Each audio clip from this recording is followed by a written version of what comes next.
Halo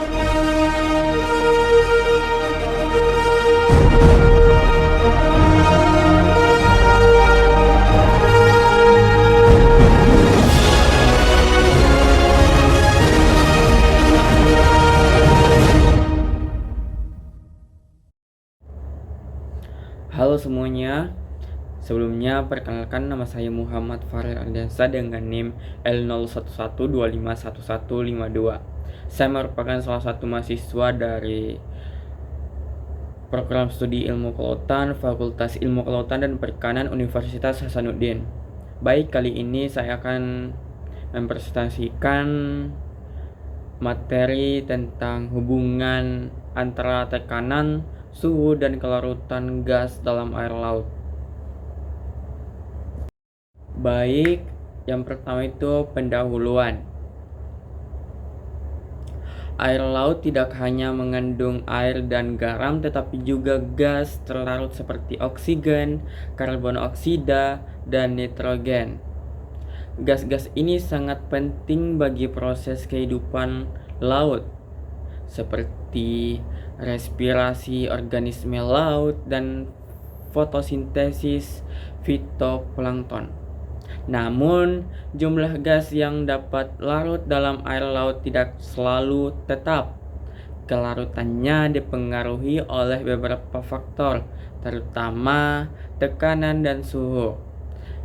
Oleh karena itu, memahami hubungan antara tekanan, suhu, dan kelarutan gas sangat penting untuk memahami dinamika kimia laut dan dampaknya terhadap ekosistem dan iklim global.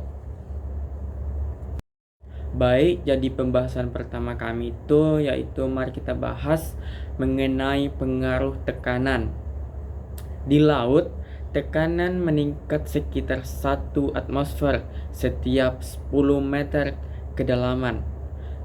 Semakin tinggi tekanan, semakin banyak gas yang bisa larut dalam laut. Hal ini terjadi karena molekul gas terdorong masuk dan terjebak di dalam air. Di laut dalam, tekanan sangat tinggi sehingga kelarutan gas juga sangat besar.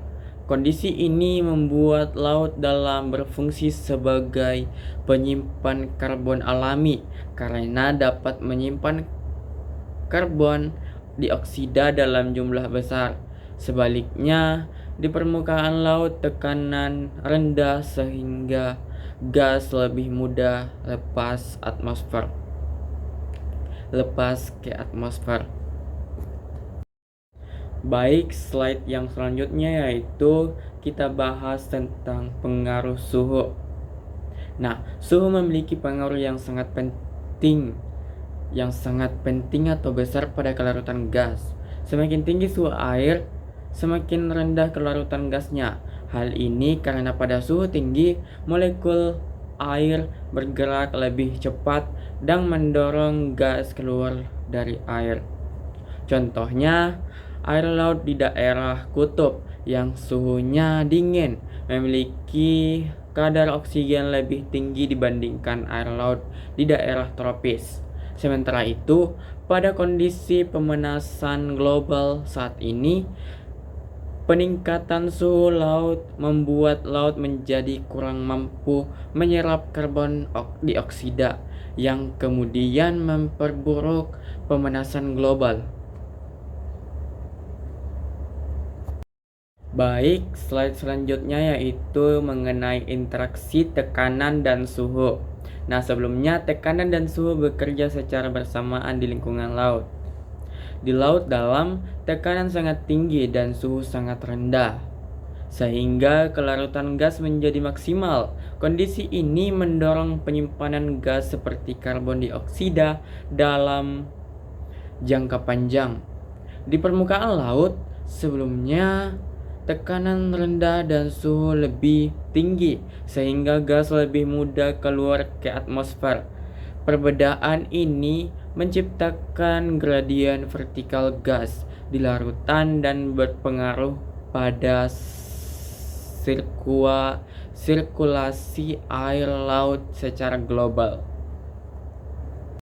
Nah, baik, jadi slide yang selanjutnya yaitu mengenai dampak terhadap ekosistem dan iklim.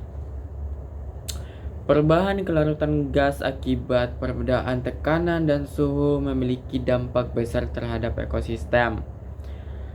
Perairan dengan kelarutan oksigen rendah dapat menimbulkan zona mati di laut, yaitu area yang tidak mampu mendukung kehidupan organisme laut. Selain itu, penurunan kemampuan laut menyerap karbon dioksida akibat meningkatnya suhu laut akan meningkatkan kadar CO2 di atmosfer dan mempercepat pemanasan global. Baik, jadi yang terakhir yaitu kesimpulan. Sebagai kesimpulan, saya akan memberikan beberapa poin yang saya pahami.